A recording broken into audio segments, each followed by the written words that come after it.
Hi friends, welcome back. അങ്ങനെ ഒരു ദിവസം ഞങ്ങൾ ഡിന്നറൊക്കെ കഴിച്ച് ഇങ്ങനെ ഇരിക്കുന്ന സമയത്ത് ജസ്റ്റ് ഒന്ന് കറങ്ങാൻ വേണ്ടി പുറത്തൊക്കെ ഇങ്ങനെ ഇറങ്ങി. അങ്ങനെ ഞങ്ങൾ കോഴിക്കോട് ബീച്ചിൽ ഇങ്ങനെ കറങ്ങിക്കൊണ്ടിരിക്കുമ്പോഴാണ് ഒരു മിൽക്കവിലൊക്കെ കുടിക്കാൻ വേണ്ടിയിട്ടൊരു കൊതി. അപ്പോൾ ഞങ്ങൾ അപ്പം തന്നെ സ്പോട്ടിൽ ഗൂഗിളിൽ സെർച്ച് ചെയ്തു ബെസ്റ്റ് മിൽക്കവിൽ എവിടെയാണ് കിട്ടുക എന്നുള്ളത്. അപ്പം ബീച്ചിൻ്റെ അവിടുന്ന് ഏകദേശം തൊട്ടടുത്ത് തന്നെ നല്ലൊരു സ്പോട്ട് അതിൽ കണ്ടു.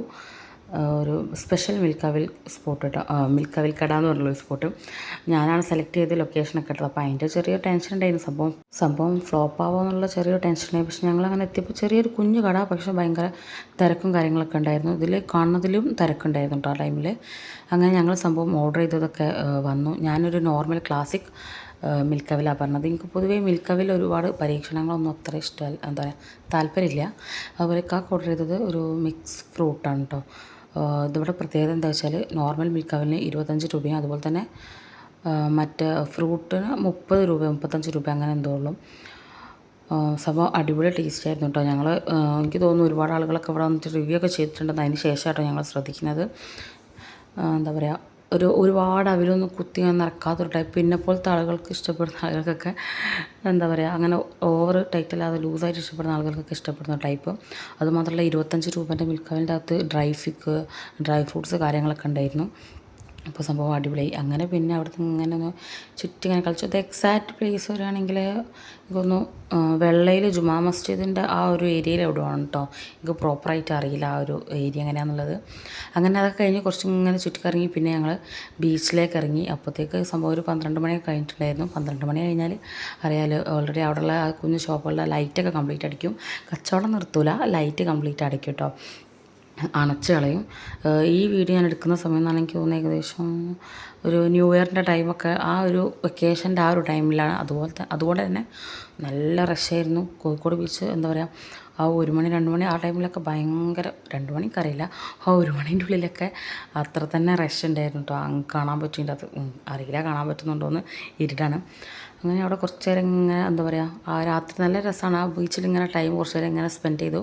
പിന്നെ ബീച്ചിലിറങ്ങി എത്തിക്കഴിഞ്ഞിട്ടുണ്ടെങ്കിൽ ഒരു എന്താ പറയുക, ഐശ്വര്യതൊക്കെ വാങ്ങി കഴിച്ചിട്ടില്ലെങ്കിൽ മോശമല്ലേ. അപ്പോൾ ഏകദേശം ഞങ്ങൾ എന്താ പറയുക, ഒരു ഷോപ്പിൽ നിന്ന് ഒരു ചെറിയൊരു ഒരു ഐശ്വര്യത വാങ്ങി. ഓൾറെഡി വയറ് ഫുള്ളാണ്. ഡിന്നർ കഴിച്ചു, അതിൻ്റെ മേലെ മിൽക്കവിൽ കുടിച്ചു. അപ്പോൾ പിന്നെ ഒരു ചെറിയ ജസ്റ്റ് കണ്ടപ്പോൾ ഒരു കൊതി തോന്നിയപ്പോൾ അങ്ങനെ ഒരു മിൽക്കവിലല്ല, എന്താണ് ഐശ്വര്യതി വാങ്ങിച്ചാണ് കേട്ടോ. അങ്ങനെ അതൊക്കെ പിടിച്ച് ഇങ്ങനെ കുറേ നേരം ഇങ്ങനെ അത് കഴിക്കുന്നതിലും ഇൻട്രസ്റ്റ് അവിടെ ഇങ്ങനെ കുറേ നേരം ഇങ്ങനെ വർത്തമാനം പറഞ്ഞ് ഇങ്ങനെ ഇരിക്കാമെന്ന് പറഞ്ഞാൽ ഭയങ്കര രസമാണ്. കുറേ വേറെ നാട്ടിലത്തെ ആളുകളുണ്ട്. അപ്പോൾ നമ്മൾ കുറച്ച് നേരം ശ്രദ്ധിക്കും, ഓരോ സംസാരങ്ങളൊക്കെ ഇങ്ങനെ അവർ പറയുന്നതൊക്കെ ഇങ്ങനെ ശ്രദ്ധിച്ച് അങ്ങനെ ചുമ്മാ കുറച്ച് നേരം ടൈം ഇങ്ങനെ അവിടെ സ്പെൻഡ് ചെയ്തു.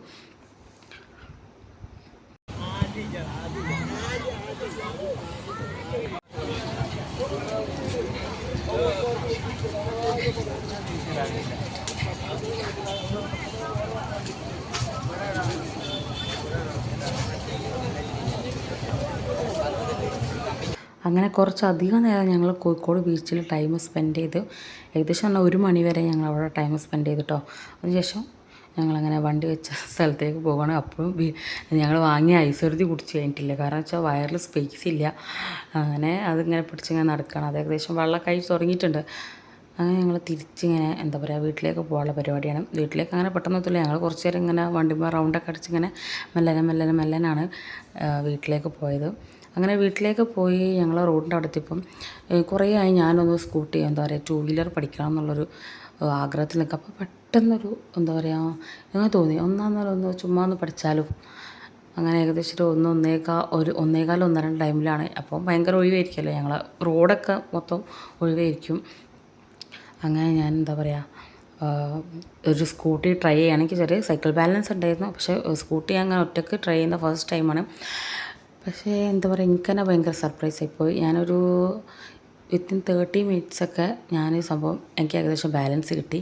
ഇപ്പോൾ നിങ്ങൾ കാണുന്ന ക്ലിപ്പ് എന്താണെന്ന് വെച്ചിട്ടുണ്ടെങ്കിൽ, പിറ്റേ ദിവസം ഞാൻ ഒന്നും കൂടി ഒരു ഫംഗ്ഷന് പോയി വരുന്ന സമയത്ത് ട്രൈ ചെയ്ത് നോക്കിയതാണ്.